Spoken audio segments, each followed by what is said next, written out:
yang online di rumah maupun yang onsite di gereja, selamat beribadah. Tema kita bulan Mei adalah ujian atau testing. Ayu berkata demikian.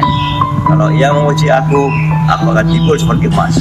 Nah, kalau diuji Tuhan, siap-siap berkemenangan. Amin. Amin.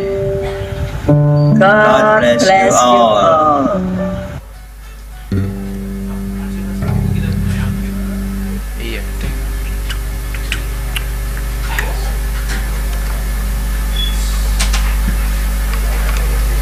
Ambien slow ya sih.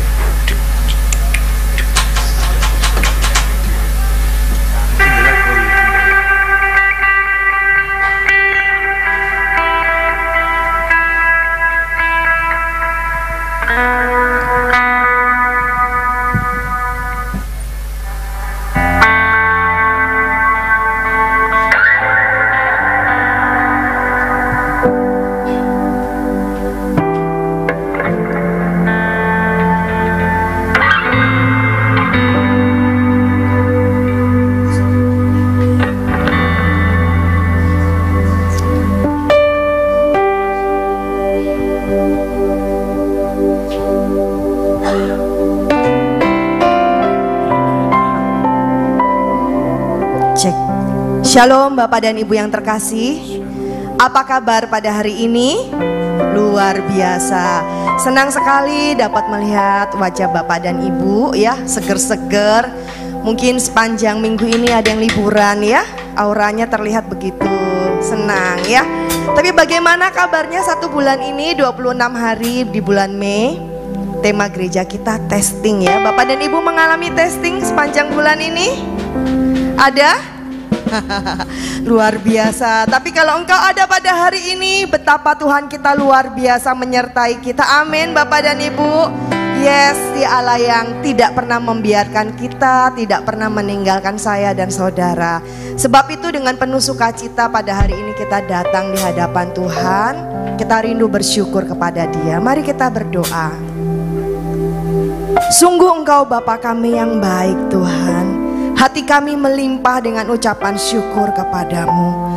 Hari-hari yang kami lalui bukanlah hari-hari yang mudah, tapi kami lihat bagaimana Engkau memegang tangan kami. Tapi kami lihat bagaimana Engkau menuntun jalan-jalan kami. Kami boleh melihat bagaimana tangan-Mu tidak pernah melepaskan kami.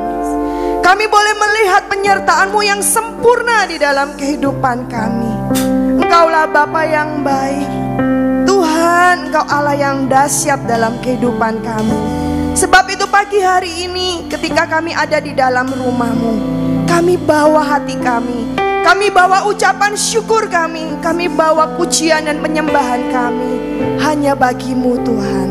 Engkau saja yang layak untuk kami tinggikan. Yesus Tuhan, tidak ada yang lain. Terima kasih Bapa. Layakkan kami menghampiri Engkau untuk menyembah-Mu di tempat ini. Di dalam nama Tuhan Yesus. Haleluya. Amin. Mari kita beri yang terbaik bagi Tuhan. Menyembah-Mu seumur hidupku, memuji-Mu sepanjang usiaku. Oh Yesus Tuhan, Kau mulia, Kau yang layak untuk disembah. Menyembah-Mu seumur hidupku, memuji-Mu sepanjang usiaku. Oh Yesus Tuhan, Kau mulia, Kau yang layak untuk disembah. Oh Yesus, katakan Bapak dan Ibu, Engkau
memuji sepanjang usia yang Kau beri dalam hidup kami Tuhan.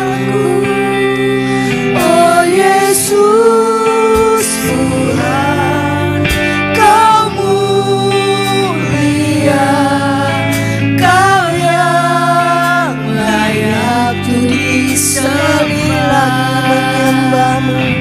menyembah-Mu seumur hidupku, memuji-Mu sepanjang usiaku. Oh Yesus Tuhan, Kau mulia, Kau yang layak untuk disembah. Oh Yesus Tuhan, Kau mulia, Kau yang layak untuk disembah, Kau yang layak. Oh Yesus Tuhan, Kau mulia, Kau yang layak untuk disembah. Mari kita beri penghormatan kita kepada Yesus Tuhan. Engkau Allah yang mulia, Engkau Allah yang dahsyat dalam kehidupan kami.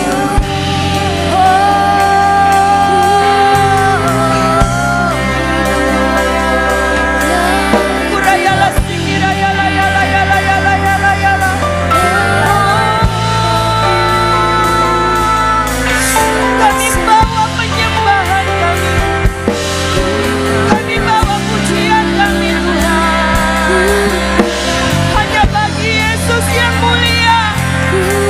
Engkau saja yang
harapan yang baru Kau beri dalam kehidupan kami.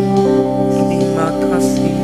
Kami datang Tuhan, kami perlu Engkau dalam kehidupan kami. Terima kasih Tuhan, terima kasih bahwa kami mendekat kepadamu Tuhan lebih lagi, supaya kami tinggal menikmati hadirat-Mu. Kami percaya urapan-Mu itu mengubahkan kehidupan kami. Thank you Jesus. Terima kasih Yesus. Kiaraya lasyangaras.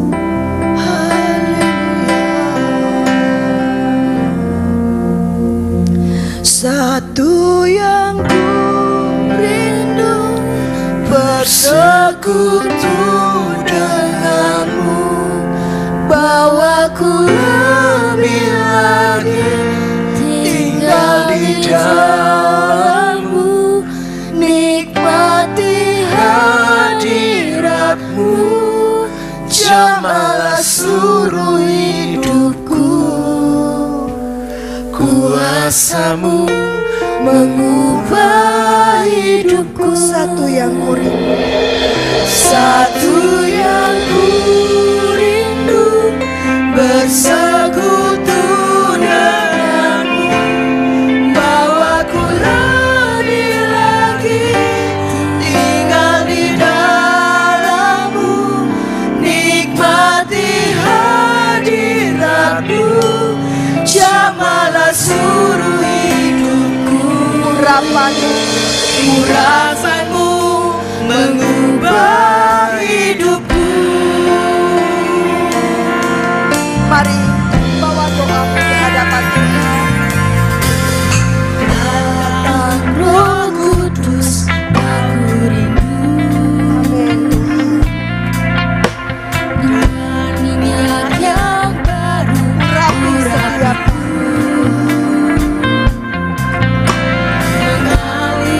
mengalir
mengubahkan kehidupan kami Tuhan. Ketika urapan-Mu turun atas setiap kami, Engkau Allah sanggup menolong dan mengubahkan kehidupan kami. Terima kasih Bapak, terima kasih Bapak dan Ibu yang siap diubahkan Tuhan lebih lagi. Bersama-sama kita katakan amin. Coba lihat kanan kiri Bapak dan Ibu. Yuk beri salam kanan kiri, katakan Tuhan sanggup mengubah hidupmu.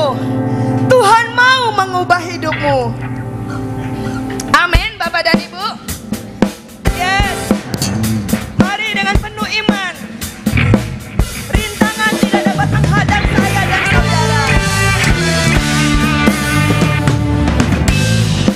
Meskipun musuh di depanku, rintangan menghadang langkahku, tahu sungguh siapa saudara? Kau bersama. Yes, Yesus bersamamu.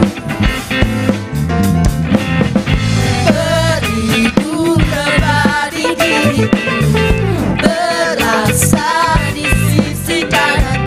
Tahu janjimu, katakan kau bersamaku. Yes. Jangan pernah goyah keyakinanku pada dirimu. Siapa saudara? Yes. Tiada yang seperti angkat tanganmu. Kaulah kuatku, perangkaanku, burung batu dan keselamatanku. Kuat tanganmu, perlindunganku, Kaulah Allah sumber kemenanganku. Amin. Meskipun musuh di depanku, rintangan menghadang langkahku, Kau janji Engkau bersamaku.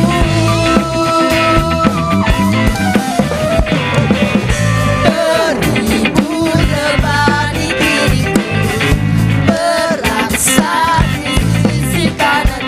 Tahu janjimu, katakan Kau bersamaku. Amin. Takkan pernah goyah keyakinanku pada dirimu. Yesus Tuhanku, tiada yang seperti dirimu.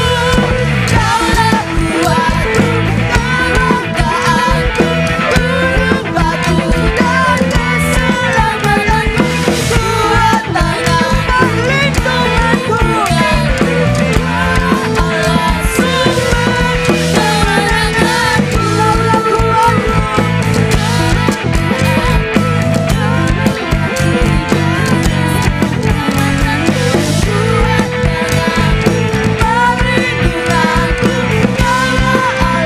sumber kemenanganku. Haleluya. Allah menjadi sumber kekuatan kita, sumber kemenangan kita. Mari Bapak Ibu, katakan imanmu kepada Tuhan. Takkan pernah goyah keyakinanku pada dirimu. Yesus Tuhanku, tiada yang seperti. Sekali lagi. Takkan pernah goyah keyakinanku pada dirimu. Yesus Tuhanku, tiada yang seperti. Katakan Allahku dahsyat, Allahku dahsyat berkuasa, suruh bumi sujud menyembah tinggikan namamu. Allahku dahsyat berkuasa, suruh bumi sujud menyembah tinggikan namamu. Haleluya. Kita punya Allah yang dahsyat. Amin Bapak dan Ibu. Haleluya.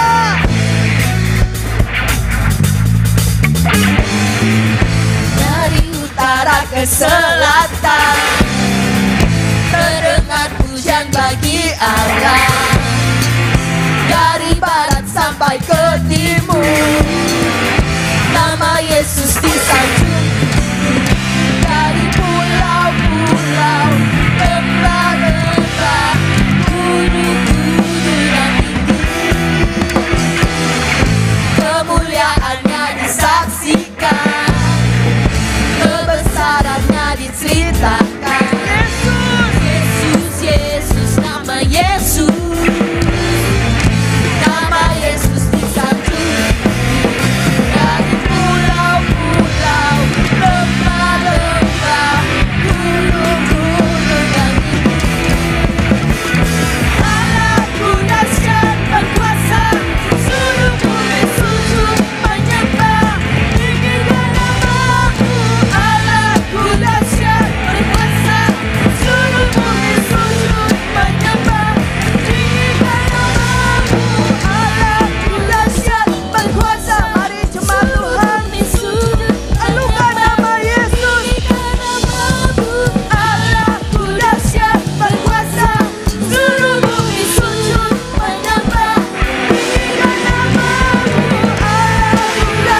Dia telah menolong kita sepanjang bulan ini.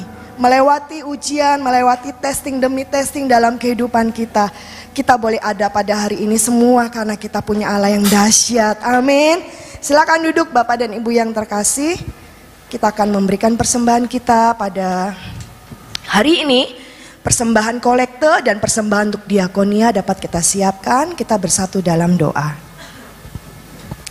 Bapak, terima kasih Tuhan atas berkat-Mu pada hari ini. Kalau hari ini kami boleh memuji dan memuliakan nama-Mu, itu bukan suatu kebetulan Tuhan. Kami boleh berkumpul di tempat ini. Tuhan, tiba saatnya kalau kami akan memberikan persembahan Tuhan, Kau yang berkati persembahan ini, Kau yang urapi, biarlah persembahan ini boleh menjadi berkat untuk gereja-Mu Tuhan. Kau juga lebih-lebihkan berkat untuk kami juga Tuhan, dan biarlah dari persembahan ini boleh membuahkan buah Tuhan. Terima kasih, hanya di dalam Yesus Kristus kami telah berdoa dan mengucap syukur. Haleluya, amin. Amin. Mari kita siapkan hati kita juga untuk menerima kebenaran firman Tuhan. Terima kasih Tuhan.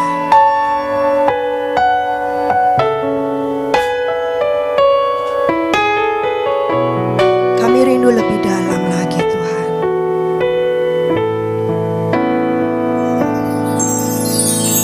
Bawaku lebih dalam, masuk dalam hadirat-Mu,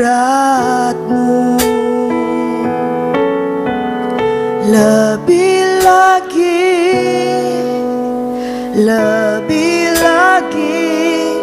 menikmati kemuliaan-Mu. Penuhiku Roh Kudus dengan kuasa urapan-Mu, lebih lagi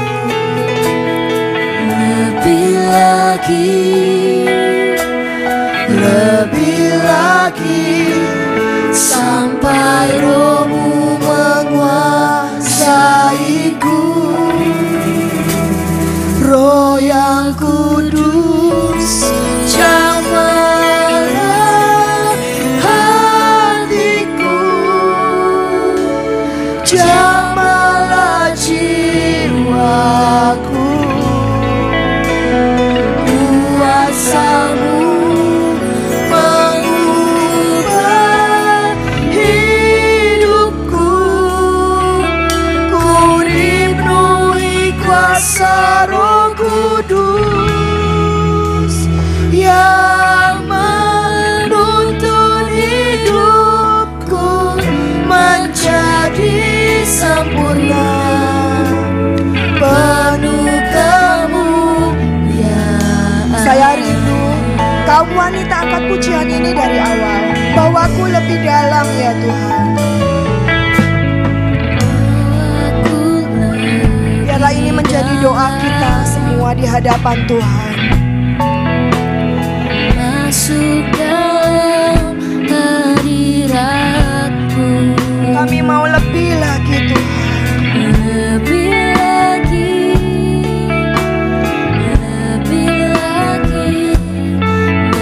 menikmati kemuliaan. Mari kaum pria di tempat ini saya undang, katakan penuhi aku Roh Kudus.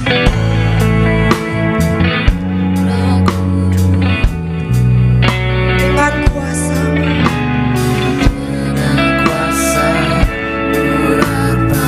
kami mau lebih lagi Tuhan.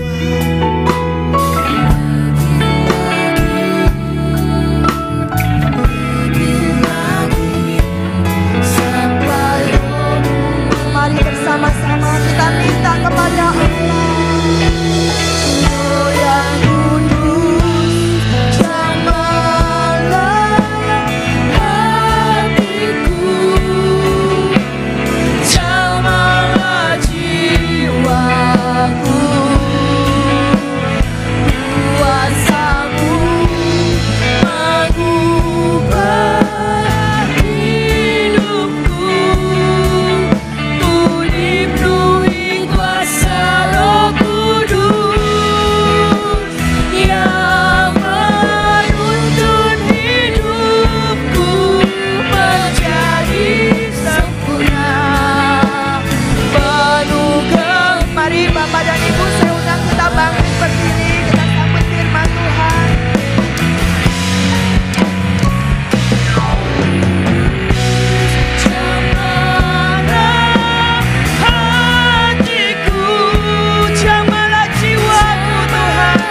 Dan curahkan Roh Kudus-Mu terus mengurapi kami.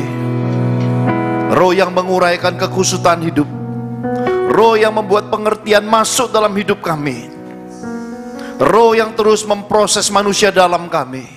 Kami butuh Roh Kudus-Mu Bapa. Roh yang diminta Tuhan Yesus turun dari sorga itu memenuhi gereja Tuhan, memenuhi kami orang-orang pilihan-Mu.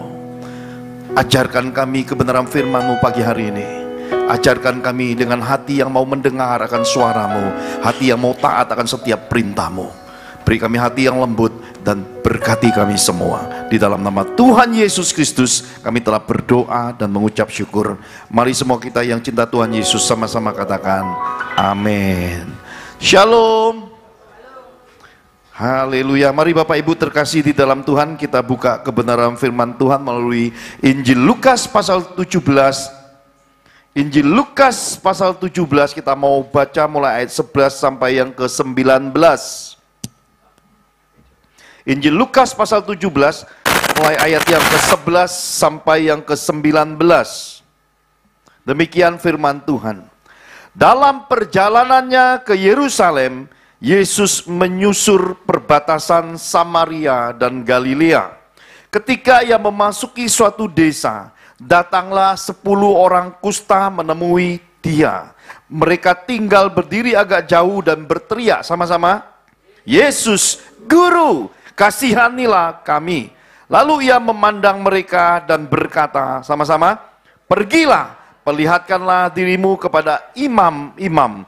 Dan sementara mereka di tengah jalan, mereka menjadi tahir.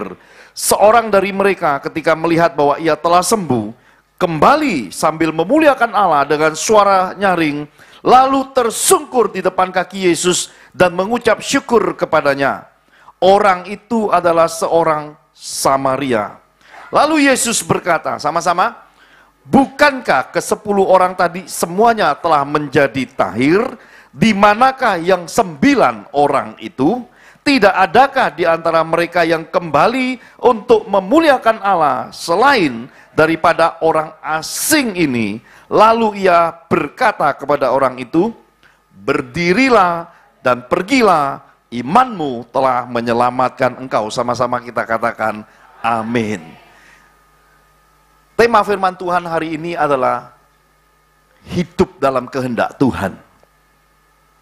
Hal pertama, melalui kitab suci kita belajar tentang 10 orang kusta. Semua kita ada masalah.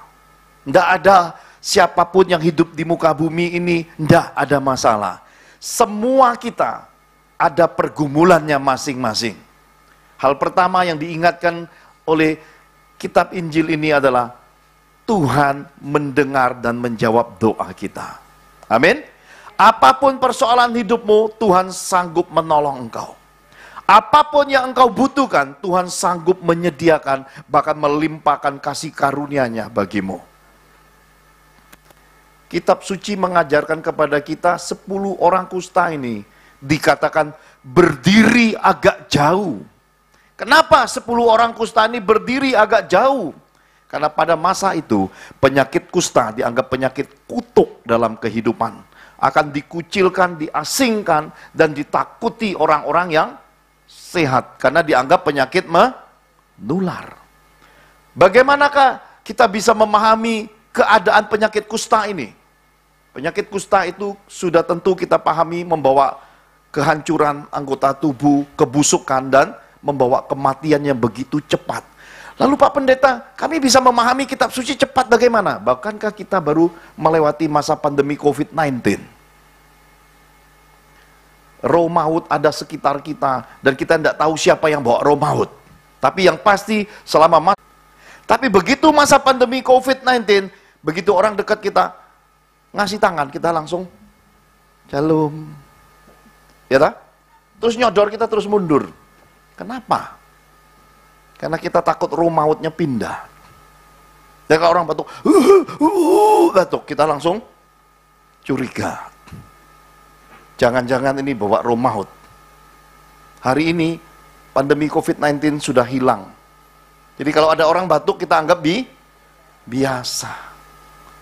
Seperti itu juga masa itu 10 orang kusta ini tidak berani dekat ketika semua orang mengerumuni Yesus. Ketika murid-murid berjalan bersama Yesus, kitab suci berkata mereka berdiri agak jauh. Kata agak itu mungkin ya sangat jauh. Kenapa? Mereka takut dekat orang-orang sehat karena orang-orang sehat memandang mereka dengan ketakutan dan merasa mungkin jijik. Karena kan busuk-busuk kalau kena kusta. Bagaimana mungkin orang yang sakitnya penuh penderitaan, putus asa, kok bisa berteriak-teriak, Yesus tolonglah kami, tahirkan kami. Mungkin suara itu di tengah kebisingan keramaian itu, sayup-sayup terdengar. Dan ini tidak sesuai dengan keadaan gereja modern yang penuh dengan teologi, teori, bagaimanakah doa yang efektif. Jurus jitu, doa dijawab Tuhan. Ya. Cara berdoa sesuai kitab suci. Kita banyak diajar, tapi kitab suci berkata, orang kusta itu cuma teriak, mungkin sayup-sayup, mungkin murid-murid sekitar Yesus tidak mendengar. Tapi Tuhan mendengar. Ini yang terpenting harus kita pahami. Iman kita harus mencapai suatu kepercayaan segenap hati bahwa Yesus itu sanggup mendengar doamu bagaimanapun, dimanapun, kapapun, dalam keadaan apapun kau berdoa, Tuhan mendengar. Kenapa? Karena dia Bapa yang baik. Dan dia penuh kuasa, kedaulatan seluruh bumi ini, semua makhluk hidup di bawah kedaulatannya. Jadi nggak perlu mikirin kalau doa itu Tuhan jawab nggak ya, mesti indah-indah nggak ngucapin doa ya, nggak perlu. Doalah dengan segenap hati. Doalah dengan kesanggupanmu, nggak usah niru saudara seiman, apalagi hamba-hamba Tuhan yang kalau bermazmur manis banget, kalau nyanyi manis banget, kalau kita ngikuti mereka, kapan kita bisa berdoa? Betul? Kalau mereka menyanyi, memuji, menyembah, wah burung-burung menari. Tapi kalau kita memuji, menyembah, cecak juga jatuh dari langit-langit. Kalau kita bandingkan seperti itu, kita sedang mengecilkan diri kita. Dan kita menganggap bahwa Tuhan itu sudah bawa banyak batasan-batasan, apalagi mungkin, oh dia kalau di gerejanya mic-nya bagus, sound systemnya bagus loh. Kita kok biasa. Loh kalau Tuhan memandang semua gereja isinya fasilitas dan kasta-kasta, ya dia bukan Tuhan yang penuh kasih lagi. Yesus itu, kitab suci berkata, dia berjalan berkeliling, dia dipanggil rabi, dia sekolah, menyelesaikan tugas panggilan kewajibannya sebagai seorang Israel, seorang Yahudi. Dia dipanggil rabi, dia boleh mengajar di dalam sinagog saat itu. Kenapa? Karena dia punya titel pendidikan, tetapi dia melampaui semua itu. Kenapa? Karena dia tidak hanya memberi pengertian di balik hukum-hukum Tuhan dan Taurat. Dia memanifestasikan hukum-hukum itu jadi kenyataan. Amin? Orang kerasukan setan, setan-setan takluk keluar. Orang sakit disembuhkan, orang kusta ditahirkan, bahkan orang mati dibangkitkan. Tuhan kita itu, sama-sama katakan, luar biasa. Coba lihat kiri kananmu. Bagaimana cara ngomongnya? Yesusku luar biasa. Yang sebelah mandang kamu, oh punya luar biasa, ngomongnya kok biasa ya. Ngomonglah, Tuhanku luar biasa, gitu loh. Kenapa sih sekali-sekali mengeluarkan ekspresi depan istri, depan suami kok malu-malu kucing gitu? Coba bangkit berdiri semua Bapak Ibu terkasih dalam Tuhan. Kok gitu aja malu-malu? Hadap-hadapan cari teman satu. Nah gitu dong. Cari teman. Sebelum ngomong, ya. Ini kalau udah diajak lihat-lihat ada teman, ya. Udah ramai duluan nih. Lihat matanya. Pandang matanya, katakan gantian. Yang ngomong siapa tentukan. Yesusku luar biasa. Nah, gantian sekarang, gantian. Gantian yang satunya ngomong, ayo bales. 1, 2, 3.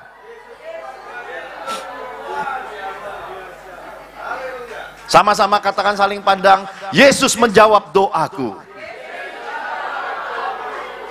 Tanya sama-sama, kamu doa apa emangnya? Silakan duduk.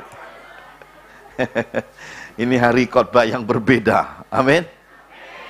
Supaya kita rileks. Sama Tuhan tuh enggak usah tegang-tegang.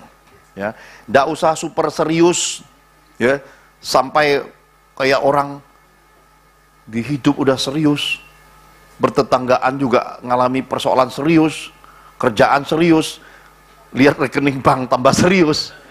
Ngapain di gereja kok jadi tambah tegang? Di rumah Tuhan, nikmatilah kasihnya. Amin. Nikmati hadiratnya. Dia menjawab doa, dan sebelum kamu ngucapin sesuatu, Tuhan sudah tahu. Cuma dia Bapak, dia pengen kita ini anak-anak manjaan sama Bapak, ngomong. Seorang wanita tahu enggak suaminya mencintai dia? Tahu enggak? Kalau enggak tahu kok mau jadi istrinya, kan enggak mungkin. Tapi dulu aku dikawin paksa Pak Pendeta. Ya salahmu kamu dipaksa mau. Dan di altar Tuhan ini enggak bisa tuker tambah kalau udah diberkati. Karena perkawinan kekristenan itu bukan mobil bekas. Ya lah? Mobil bekas kalau beli, salah beli, besok kita tuker tambah. Di sini nggak bisa.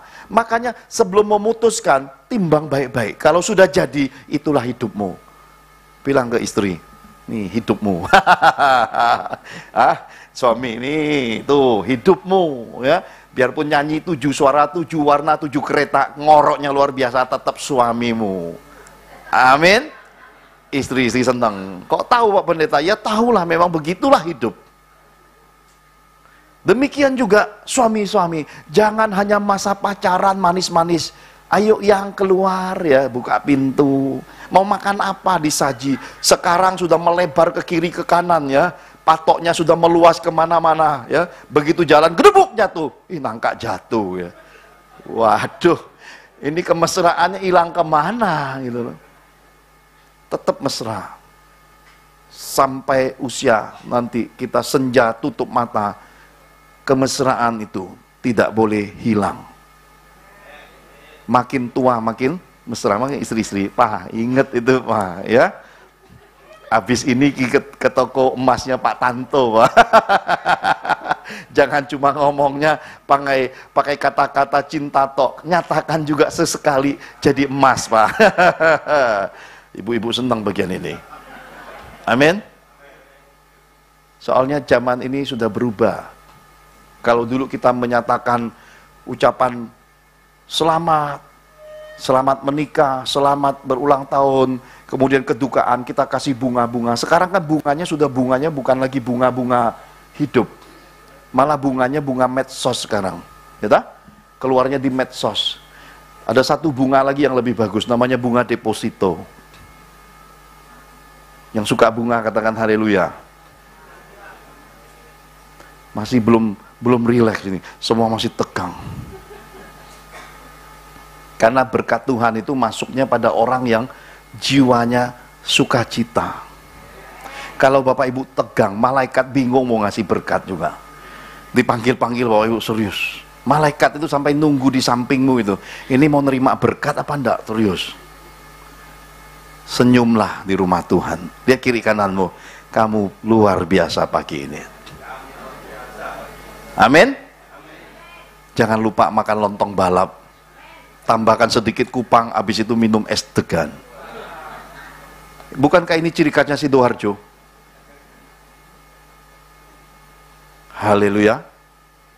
Tuhan menjawab doa. Saya diminta ngisi pelayanan pencurahan Roh Kudus. 2 hari sebelum saya ngisi firman, di rumah saya terjadi benturan. Istri saya naik ke kamar bilang, "Pak, akuariumnya pecah." Ya. Saya turun guduk. Akuarium ikan sepanjang 1 meter itu pecah. Kenapa? Karena diisi ikan yang super besar. Jadi anak bungsu saya minta waktu libur kemarin, libur lebaran, pengen mancing. Tuhan bilang sama saya, ikuti aja nak. Kenapa? Karena dia sedang skripsi, dia butuh refreshing, temeni dia mancing. Pergi mancing, saya juga nggak mikir, nggak nyangka bagaimana mungkin begitu besar kasih karunia-Nya. Anak saya itu kailnya kecil banget. Ya, banget kecilnya.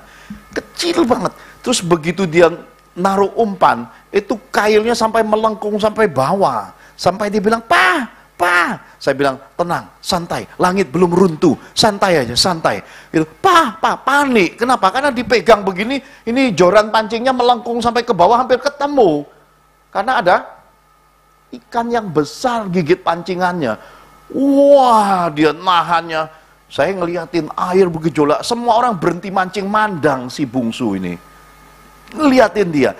Dan akhirnya muncul ikannya besar sekali, seekor ikan patin sepanjang mimbar ini. Dan begitu dia angkat, setelah diserok dibawa naik, saya sempat mikir, kok mau ikan patin makan kail sekecil itu kok tidak lepas? Seluruh pemancing itu sudah nunggu berminggu-minggu ngarepin ikan patin, malah si bungsu ini nggak pernah ngarepin apa-apa, kok makan ikannya. Nah, ikannya masih hidup. Sama si bungsu anak saya ini dibawa pulang, dikasih ke engkongnya, dipelihara di akuarium. Karena akuariumnya semeter itu masih termasuk kecil, diseruduk, pecah. Bocor airnya. Brr, brr, brr. Jadi waktu saya mau melayani pencurahan Roh Kudus di minggu lalu, saya duduk lagi pujian penyembahan itu, saya kepikiran, nyari akuarium di mana? Dan saya ini banyak ngalami perjalanan pelayanan bangkir sepanjang Mei ini. Kenapa? Banyak sekali pelayanan memberi, dimintai uang, ya, mau diutangi. Banyak sekali pelayanan bulan ini. Saya ini bukan hanya hamba Tuhan, tapi bangkir juga. Kenapa? Orang datang minta duit, orang datang minjem duit. Dia lupa saya ini pendeta. Ya, tapi ya saya layani sesuai dengan tuntunan Roh Kudus. Maka saya duduk sambil muji nyembah, ini otak sambil mikir, akuarium itu cukup lumayan mahal kalau bikin baru. Kalau beli bekas juga masih lumayan karena ukurannya meteran. Ya. Akhirnya saya putuskan waktu itu bikin rak akuarium 2 susun,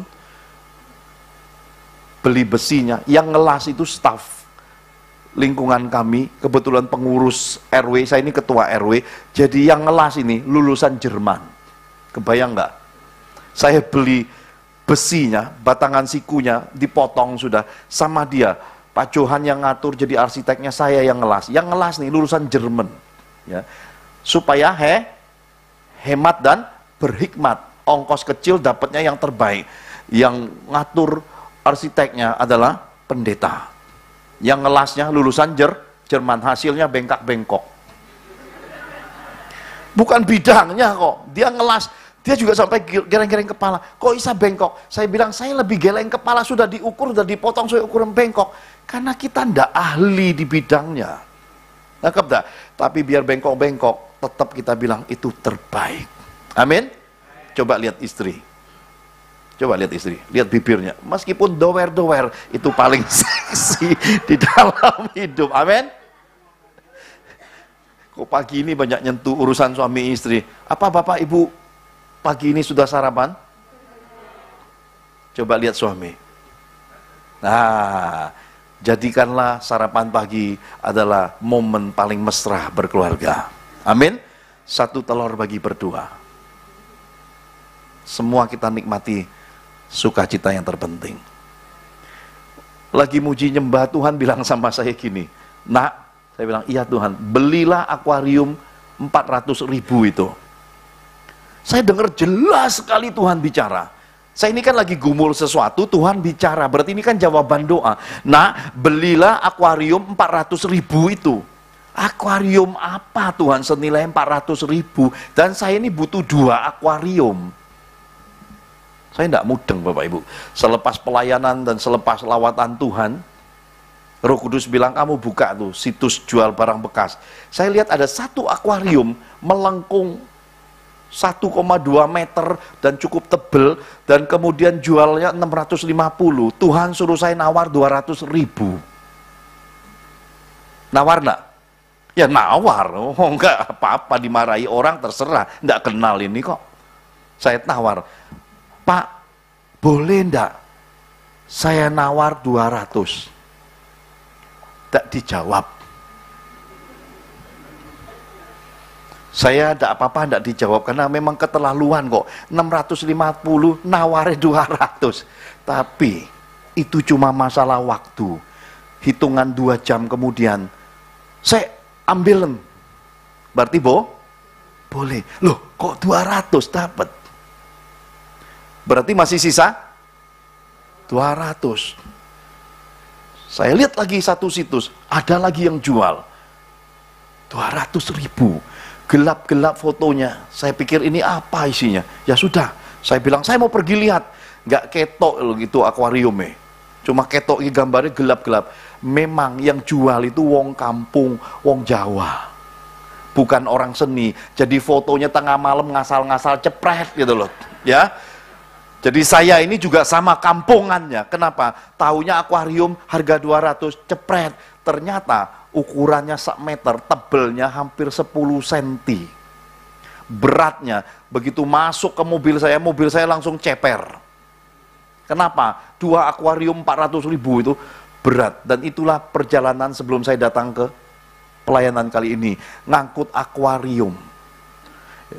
Di rumah kami itu ada ikan gurami bule. Ya, gurami padang ya. Itu dari kecil dipelihara, hari ini sebesar ini. Karena bibirnya besar, dikasih nama Jarwo. Ya, nanti kalau Bapak Ibu ada kesempatan ke Jakarta, monggo mampir, silakan hubungi istri saya. Ini Jarwo suka membaptis. Karena dia memang tipe gembala. Karena kalau datang ketemu tamu ya, itu dia punya ekor itu suka dikebesin air kayak lumba-lumba itu loh, bisa ngelemparin air keluar. Jadi kalau Bapak Ibu datang ke rumah saya pasti kena baptis. Bus, ya. Sudah gitu Bapak Ibu akan disambut burung beo kami. Ni hao, haleluya, Tuhan Yesus berkati. Jadi kalau ke rumah saya itu disambutnya jawaban doa semua. Jadi Bapak Ibu jangan usah khawatir di dalam hidup ini. Kenapa? Tuhan tahu keperluan hidupmu. Tuhan tahu yang kau butuh. Dia bisa mengadakan hal-hal yang teramat mustahil. Kitanya yang harus punya hati yang rela dan benar-benar percaya.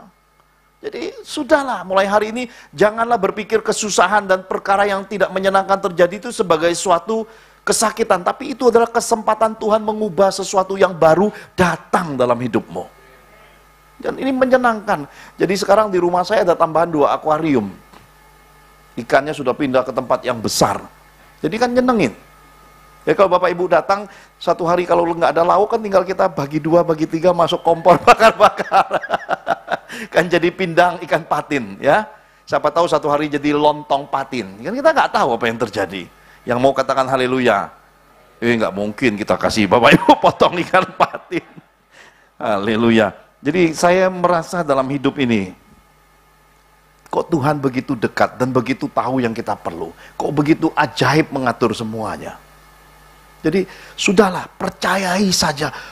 Yesus itu dahsyat. Katakan Yesus itu dahsyat. Yang kedua adalah bagaimana menangkap kehendak Tuhan. Jadi mukjizat itu Tuhan bisa adakan sekejap. Tuhan bisa memberkatimu yang biasa jadi kaya raya sekejap. Bisnismu bisa dilipat gandakan Tuhan dalam sekejap. Kamu punya, semua bisa Tuhan penuhi. Katakan amin.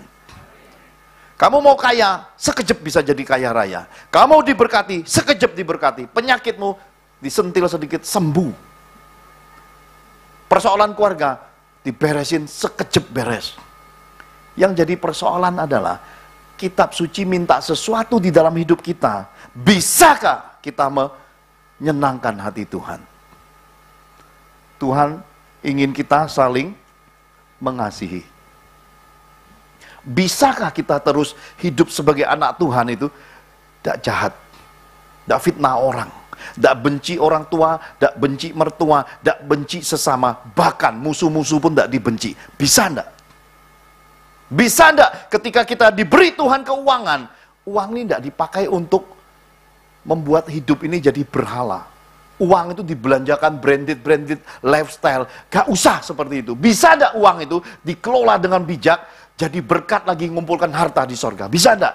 Bisa enggak uang itu ditabur, disemai di ladang Tuhan, mengumpulkan harta dan mengambil bagian di dalam pelayanan di muka bumi? Bisa enggak kita punya hati, bagaimana mengelola kepercayaan Tuhan itu akan terus naik dan tidak menjadi turun, dan semua berkat ini jadi kepala, dan ini akan jadi warisan anak cucu, memiliki karakter seperti Yesus? Bisa enggak kita punya seperti itu? Kita harus menemukan kehendak Tuhan ini Bapak Ibu. Saya teringat, ini hutang saya di ibadah pertama, hutang cerita.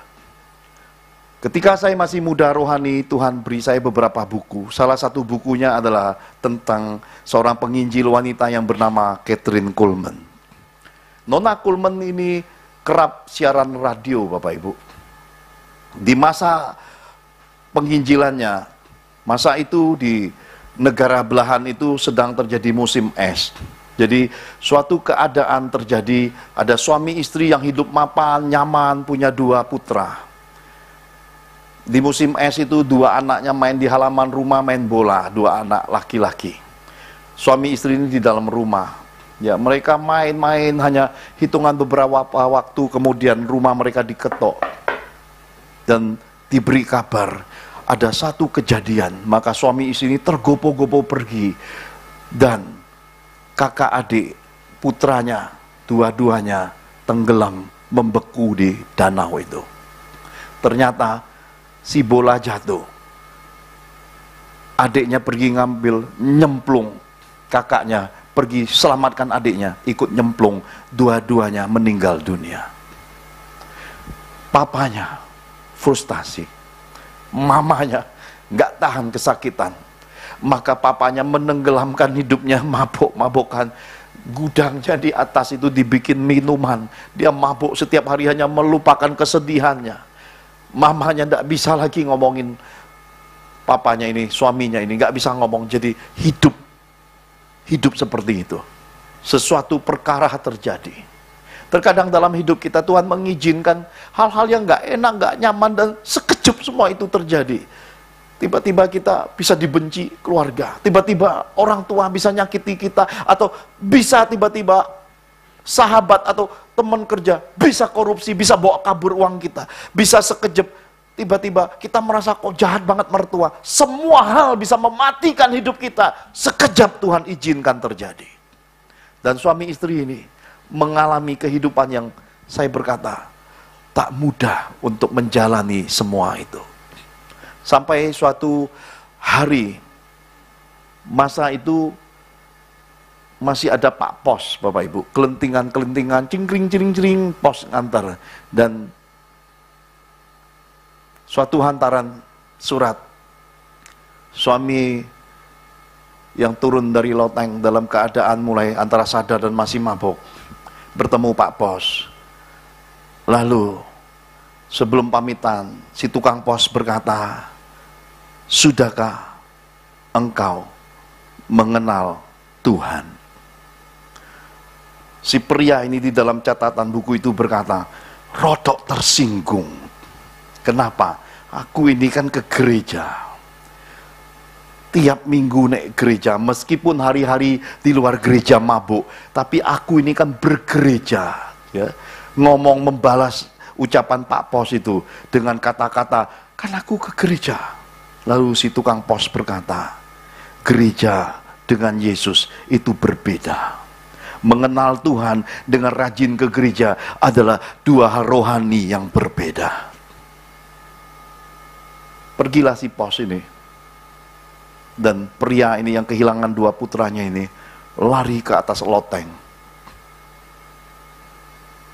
Di tengah kumpulan banyaknya botol-botol minuman keras, dia menyingkirkan botol, bongkar-bongkar, dia mencari satu di dalam hidupnya. Alkitab yang sudah lama usang tersimpan sejak kedua anaknya mati. Umat Tuhan, Tuhan ingatkan, jangan sering datang ke gereja, jangan rajin pergi ke gereja, tapi engkau tidak pernah renungkan firman, engkau tidak pernah bertekun di dalam hukum-hukum Tuhan, engkau tidak punya hubungan pribadi dengan Tuhan. Jangan sampai melayani tetapi tidak kenal siapa Tuhanmu, Bapak Ibu. Si pria ini akhirnya memilih ambil kitab suci, semua minuman keras, botol-botolnya dibuang semua. Istrinya memandang suaminya dengan keterkejutan, dan dia tidak tahu bahwa itu Tuhan sedang mengirim kabar baik lewat seorang tukang pos. Hari itu hari panggilan Tuhan, hari kelahiran baru bagi pria yang sedang kedukaan yang luar biasa ini. Dia buang semua, dan dia memilih loteng itu dibersihkan.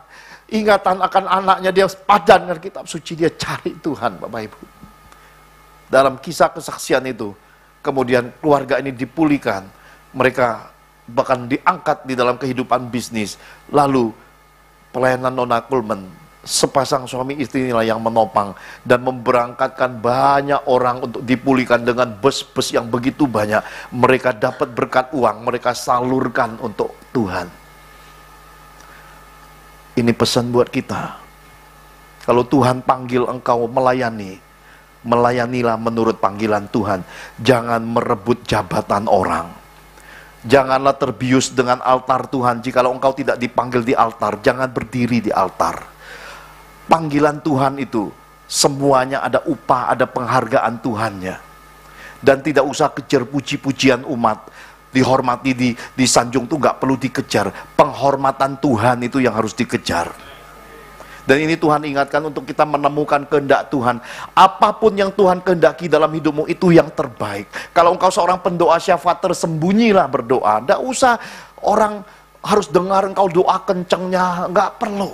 Ya, kalau engkau dipanggil jadi seorang bendahara sorga, Tuhan akan berkati engkau dengan keuangan, dengan benih-benih berkat bisnis, lipat gandakan pekerjaanmu, bisnismu, semaikan itu, dan tersembunyilah. Nggak usah terhormat lagi duduk di depan, terpandang namamu mesti ditulis, nggak usah semua itu, karena upahmu di bumi, di sorga engkau udah dapat lagi. Ya. Dan jangan karena engkau mendukung pekerjaan Tuhan, menyemaikan banyak uang di rumah Tuhan, kemudian ingin minta jabatan, ingin ambil bagian pelayanan, itu sudah sesuatu yang keliru dan tidak mencapai kehendak Tuhan dan hati Tuhan, Bapak Ibu.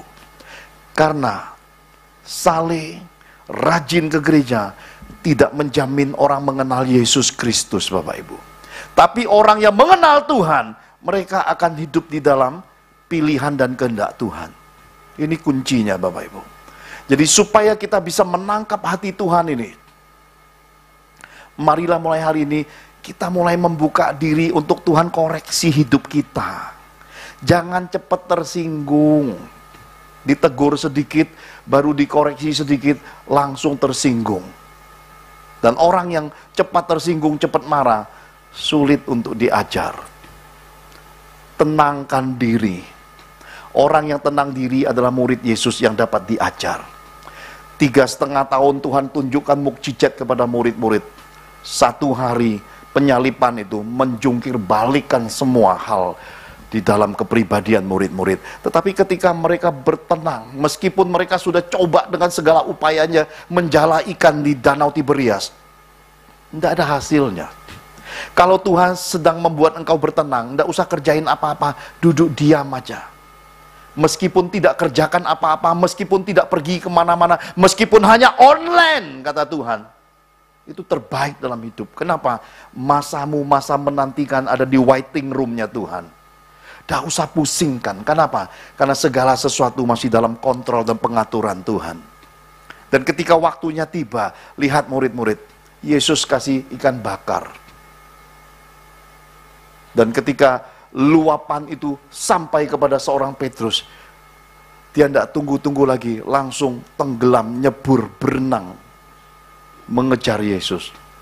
Ingat Bapak Ibu, bukan mengejar pelayanan, bukan mengejar jabatan, bukan mengejar uang, bukan mengejar puji-pujian dan kehormatan rohani, tapi mengejar Yesus, itu kuncinya. Amin.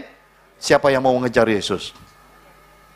Biar Tuhan datang di hidupmu mulai hari ini. Amin. Lihat suamimu, katakan, kejarlah daku kau kutangkap. Amin. Itu terpenting. Mengapa kita harus seperti itu, Bapak Ibu? Mengapa? Bahwa mukjizat bukan patokan bahwa orang itu sudah pasti hidup benar di hadapan Tuhan. Karena 10 orang kusta cuma 1 kedapatan yang dihargai Tuhan karena datang bersujud mencari Yesus. Mungkin Tuhan bisa membuat banyak businesswoman, banyak businessman di dalam rumah Tuhan diberkati dengan kekayaan di dalam bisnis. Belum tentu dari 10 ada 2 atau 3 yang dikenal, kecuali yang benar-benar berbalik kepada Yesus. Ingat, Tuhan menitipkan keuangan padamu, Tuhan mempercayakan bisnis padamu bukan tanpa tujuan. Sadari itu. Kalau engkau berani berkata, yang ada padaku semuanya punya Yesus, semua kesuksesan dan hidupku ini anugerah semata, maka engkau harus tahu panggilan Tuhan. Engkau harus tahu tujuan Tuhan di dalam hidupmu. Supaya apa? Supaya berkat itu dapat dikelola menurut kehendak Tuhan. Amin. Mengapa seperti itu? Karena yang ketiga, Tuhan pesankan kepada kita bahwa di dalam hidup ini ada banyak orang terjebak. Kenapa? Kembali ke manusia agamawi, kembali ke manusia lamanya. Ada banyak orang ketika susah kemudian dipulihkan, ketika miskin diperkaya, ketika sakit disembuhkan, ketika keluarga hancur dipulihkan, ketika segala hal tidak mungkin kemudian beroleh sesuatu yang luar biasa, mereka lupa budi, lupa diri. Makanya Bapak Ibu, sahabat saya dulu suka berkata gini, bro, ojo jadi pendeta bro. Yang Tuhan percayakan di hidupmu itu banyak orang besar, banyak orang-orang terkenal, banyak pejabat mau itu bro. Mereka pasti butuh pelayananmu. Jadilah spiritual advisor bro. Ya Tuhan, itu ngomong lewat sahabat saya seperti itu. Karena apa bro? Karena yang kamu punya itu, ketika kamu melayani umat, mereka tidak hargai bro. Ya, mereka lupa diri, lupa budi, dan ketika dipulihkan, diberkati, kamu tuh nggak akan dapat dihargai apa-apa bro. Tapi beda bro sama orang-orang yang menghargai apa yang Tuhan taruh di dalam hidupmu. Karena apa? Karena sahabat saya ini melihat langsung di balik ketidakpercayaannya kepada pelayan-pelayan Tuhan lagi. Saya melayani hal-hal yang saya juga berkata, ini semua benar-benar Tuhan. Menyeberangi orang mati Bapak Ibu. Ya. Di beberapa kota Jawa Timur nih ada orang-orang yang tidak bisa mati. Kenapa? Karena profesi masa mudanya membuat orang-orang mengutukinya ketika sudah tua. Itu tinggal tulang kulit, tidak bisa mati. Sudah jatuh miskin, berobat habis. Sampai anak mantu cucu kesusahan. Saya nyeberangi mereka mati. Saya yang layani, dan saya melihat jembatan hidupnya putus, saya yang minta kemuliaan Tuhan turun, bisa mati. Ini sahabat saya ini suhu sampai ngamuk-ngamuk dan berkata, ojo gitu bro, kamu merusak tatanan langit. Orang itu harus menderita karena semua kejahatan masa muda. Kamu kok tolong dia mati segampang itu? Saya berkata, bukan saya.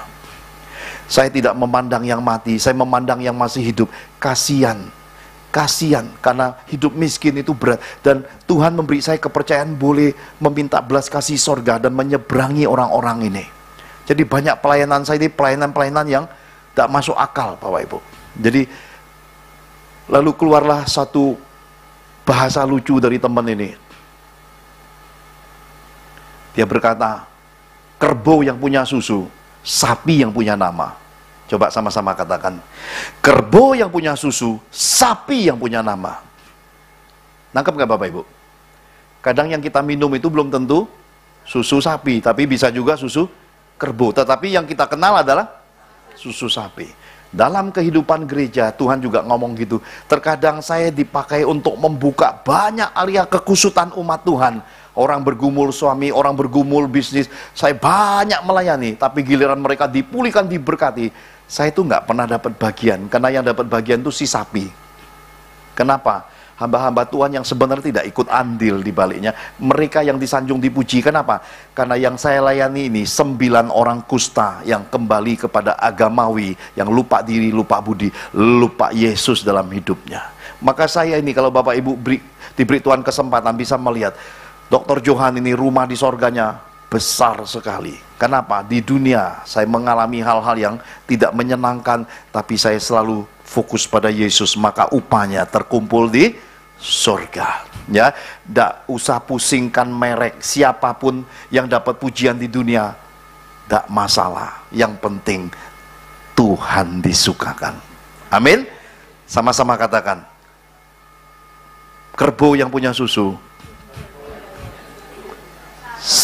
sapi yang punya nama. Jangan sampai ya, hai pria-pria suami-suami yang ngurusi kamu dari bengek, ya, yang ngurusi kamu dari jelata, yang ngurusi kamu dari tidak ada apa-apa, istrimu.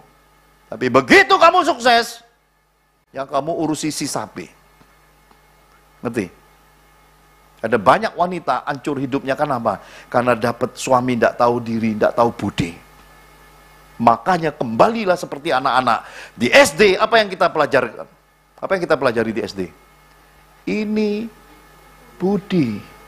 Ini ibu budi. Sekarang tambahkan ini istri budi. Itu yang nggak diajar dari dulu. Istri budi ini nggak pernah disebut.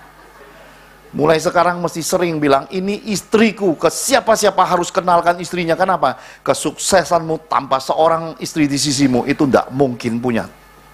Amin. Dan seorang istri jangan berjalan di depan suami. Tidak usah perkasa ya. Apa-apa kamu maju, sementara suamimu malu-malu kucing di belakang. Jangan ya. Jadilah tetap istri meskipun perkasa di belakang, meskipun tetap di belakang, orangnya tidak ketok, suamimu yang kelihatan. Jadi orang juga kagum cara hidup berkeluarga. Suaminya itu lembut, tapi kok ada auman singa Yehuda, di belakangnya ada singa Yehuda ya. Di Sidoarjo ini ada sedikit yang saya mau kasih tips buat kaum wanita. Ojo lagi rambutnya semua terlalu turun-turun ke bawah. Ya. Sekali-sekali keriting singa Yehuda berdiri kan. Amin. Kenapa? Kalau kamu di belakang suamimu, ndak ketok mukanya, minimal rambutnya ketok di belakang. Amin. Saya ini kemarin sampai ke Surabaya sama konco saya diajak salon. Ketemu tukang salon baru. Dia berkata, umur berapa ya Pak? Oh, saya setengah abad lebih. Waduh, kagum saya Pak. Dia belai rambut saya. Kenapa kagum? Bapak usia gini rambutnya masih lebat. Terus, kok ndak ketok ubannya Pak? Saya bilang, ya sudah begini. Ini ndak disemir Pak, ndak, ini asli kok, saya bilang. Saya ini 100% asli, ndak ada tambelan atau semiran. Ini asli. Dia mau potong apa Pak? Menurutmu potong apa yang baik? Saya sesuaikan muka bapaknya jadinya gini. Ya. Makanya kalau orang ganteng di apapun kelihatannya ganteng. Ya, kalau jelek mau disemir kayak apapun kelihatannya jelek. Maka plak. Ini murah loh. Saya potong rambut ini murah banget. Sampai konco saya kagum. Saya puji-puji meskipun hasilnya berbeda. Saya bilang, "Oh, kamu awet muda," ya. Pujian saya bagi sedikit ke dia. Dia senang banget, akhirnya dia ke kasir ikut bayar. Ya. Termasuk saya punya dibayar sama dia. Ya, kenapa? Karena saya puji-puji dan dia baik hati dan dia makin diberkati. Saya menyenangkan Tuhan karena tidak ambil pujian sendiri, semuanya dibagi-bagi. Demikianlah berkat harus dibagi-bagi. Amin. Mulai hari ini, marilah belajar untuk saling mengasihi. Mulailah punya hati, kalau Tuhan memberkati engkau di pekerjaanmu, di bisnismu di luar sana, sekali waktu datanglah bawa berkat untuk sesamamu. Mungkin berupa makanan, cemilan, apapun yang menjadi kebersamaan. Mari tumbuh bersama keluarga di dalam Tuhan. Amin. Siapa yang mau? Yang mau mari bangkit berdiri. Sama-sama kita akan minta benih-benih Tuhan. Kita akan minta apa yang Tuhan ingin berkati kita hari ini tercurah masuk dalam pekerjaan kita, dalam bisnis kita, dalam keluarga kita, mengisi berangkas kita, mengisi rekening-rekening bank kita.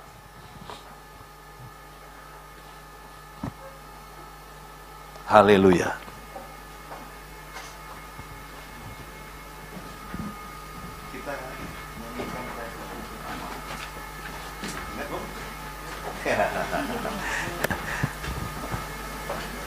Rasul Yohanes berkata, Tuhan mencari para penyembah. Para penyembah itu tidak tangan kosong kalau datang ke Tuhan. Kalau kita mau melayani, kita perlu 3 hal. Dana, daya, dan doa. Dana bicara tentang perbekalan melayani. Bisa berupa uang, bisa berupa talenta. Daya bicara diri kita, bicara sesama kita, orang-orang yang mau melayani. Doa bicara hubungan pribadi dengan Tuhan. Amin. Apapun yang kita perlu, Tuhan menjawab doa. Mari angkat kedua tanganmu, sama-sama kita naikkan pujian ini sebagai untayan doa kita di hadapan Tuhan. Menyembahmu seumur hidupku, memujimu sepanjang usiaku. Oh Yesus Tuhan, Kau mulia, Kau yang layak disembah.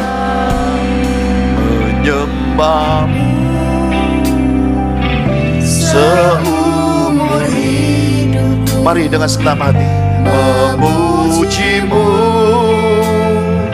sepanjang usiaku.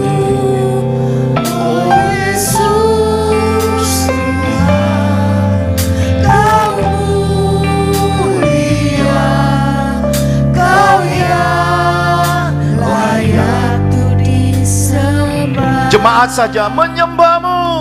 Menyembah-Mu seumur hidup, Hadir di tengah-tengah kami Bapa. memujimu Ketika umat-Mu menyembah, mengangkat tangan, sepanjang buka usiaku. gudang perbekalan sorga-Mu. Oh Yesus, Kirim malaikat-malaikat penghantar apa yang menjadi benih-benih yang diperlukan kami semua. mulia, Kau yang layak untuk disembah. Sekali lagi sama-sama menyembah-Mu. Menyembah-Mu seumur hidupku, memuji-Mu sepanjang usiaku.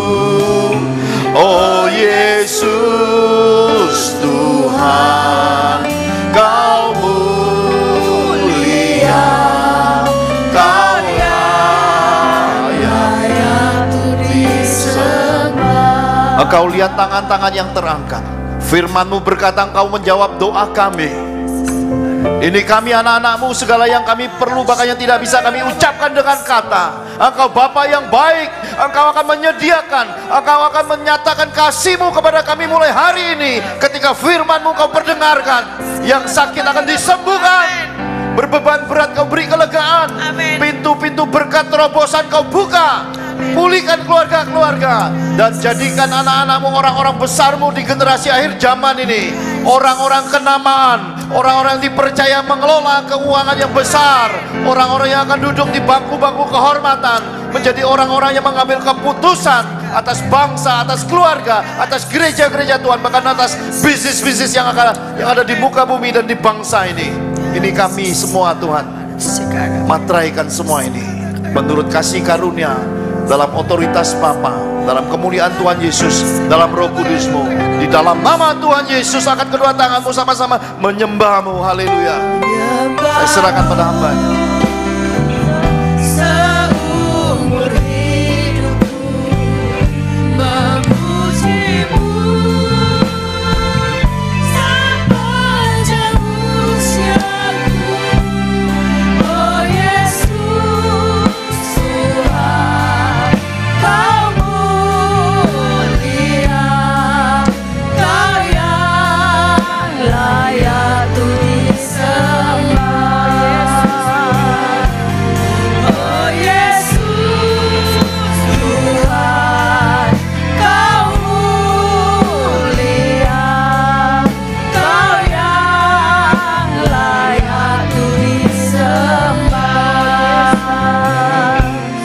Oh Yesus Tuhan, Kau mulia, Kau yang layak untuk disembah.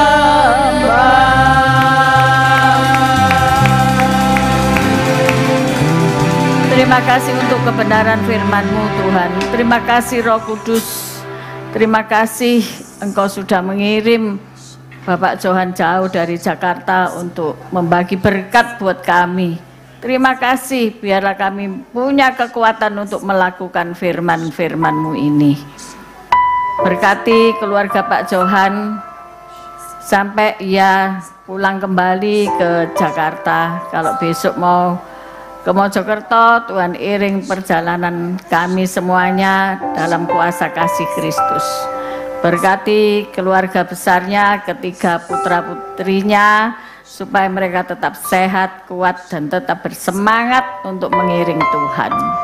Mari kita mengangkat kedua belah tangan kita untuk menerima berkat Tuhan. Kami percaya yang sakit sudah disembuhkan, yang kekurangan sudah diberkati, yang ada masalah sudah mendapatkan jalan keluar. Tuhan Yesus memberkatimu. Tuhan Yesus melindungimu. Tuhan Yesus menghadapkan wajahnya kepadamu dan memberi engkau kasih karunia. Tuhan Yesus menghadapkan wajahnya kepadamu dan memberi engkau damai sejahtera. Terimalah segala berkat ini dalam nama Bapa, Putra, dan Roh Kudus yang percaya bersama-sama katakan amin. Tuhan Yesus memberkati.